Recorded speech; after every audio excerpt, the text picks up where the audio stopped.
नमस्कार, आप सभी दर्शकों का रिपोर्टर पोस्ट में स्वागत है। और नए साल में नई तैयारियों के साथ बीजेपी झारखंड आने वाली है। आपको बता दें कि राष्ट्रीय नेता अमित शाह जो है वो अब झारखंड आने वाले हैं। आपको बता दें कि कोल्हान का दौरा जो है वो उन्होंने यहाँ पर फिक्स किया। आपको बता दें कि 7 जनवरी को वो कोल्हान आने वाले हैं और चाईबासा में उनका एक बेहतरीन जो बड़ा कार्यक्रम जो है वो वहाँ पर देखने को मिलेगा, जिसके बाद अब झारखंड की सियासत में एक बार फिर से उछाल आया है, जो कि स्पष्ट रूप से देखने को मिल रहा है। हम लोग सीधे सुनेंगे इसको लेकर के जेएमएम के महासचिव सुप्रियो भट्टाचार्य ने क्या कुछ कहा है।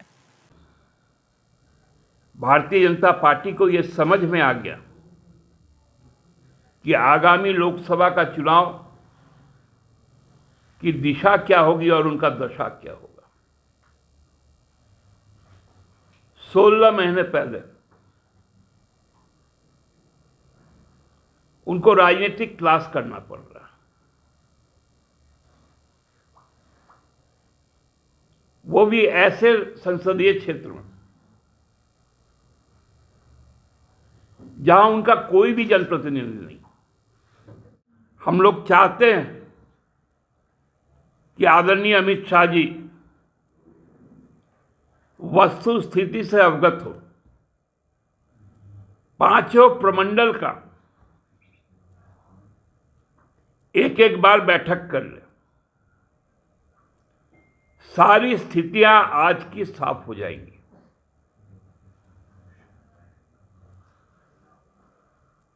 हम लोगों को मालूम है हकीकत क्या था खूंटी लोकसभा का, लोहरदगा लोकसभा का।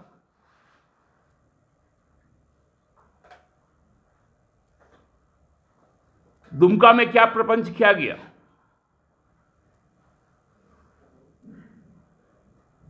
ये सारी चीजें हम लोगों को मालूम। तो आपने यहाँ पर सुप्रियो भट्टाचार्य को सुना, उन्होंने स्पष्ट कहा है कि बीजेपी अब पूरी तैयारी के साथ आ रही है और कहीं ना कहीं अब उन्हें 2024 का डर भी सताने लगा है, जिसके वजह से अमित शाह कोल्हान आ रहे हैं। और कोल्हान में अब तक बीजेपी के कोई विधायक या सांसद नहीं है, इसको लेकर के भी उन्होंने अपनी बातें यहाँ पर रखी है। अब हम लोग सीधे सुनेंगे इसको लेकर के बाबूलाल मरांडी ने क्या कुछ कहा है। बीजेपी के विधायक दल नेता बाबूलाल मरांडी ने भी अमित शाह के आने पर क्या कुछ कहा है, सीधे सुनिए। तो इसी से समझ में आता है कि वो इतना क्यों परेशान है भाई। जब देश के गृह मंत्री और पार्टी के कार्यक्रमों से अगर वो चाईबासा आ रहे हैं, अब उनकी अभी आए भी नहीं है, आने मात्र से नाम कल 7 तारीख को आने वाले हैं। अब उसी मात्र से अगर उनके अंदर में भय है, खौफ है, तो आप समझ सकते हो क्या चल रहा होगा उनके अंदर में। हम लोगों ने तो उनके बारे में कुछ भी नहीं कहा।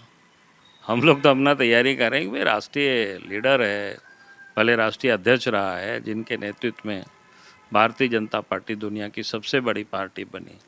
आज भी देश के अंदर में सबसे अधिक राज्यों में बीजेपी की सरकार है, सबसे लोकसभा की सबसे अधिक सीटें हैं, राज्यसभा में सबसे अधिक सीटें बीजेपी की है, विधानसभा में भी विधायकों की सबसे अधिक सीटें हैं बीजेपी की देश भर में।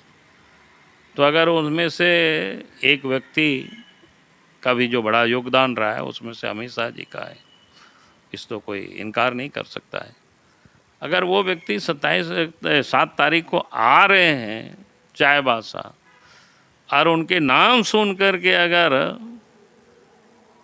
जेएमएम में क्या बोलते हैं खलबली है, और उससे अधिक हम क्या कहेंगे। तो आपने यहाँ पर बाबूलाल मरांडी को सुना, उन्होंने स्पष्ट कहा कि जेएमएम के बीच बौखलाहट जो है वो स्पष्ट रूप से नजर आने लगी है, जो कि हमने तो कुछ कहा ही नहीं, हम तो तैयारियों में जुट चुके हैं। तो यहाँ पर उनका स्पष्ट कहना है कि अमित शाह के दौरे से जेएमएम काफी परेशान नजर आ रही है। तब तक के लिए बने रहिए रिपोर्टर पोस्ट के साथ। मैं पूजा, नमस्कार।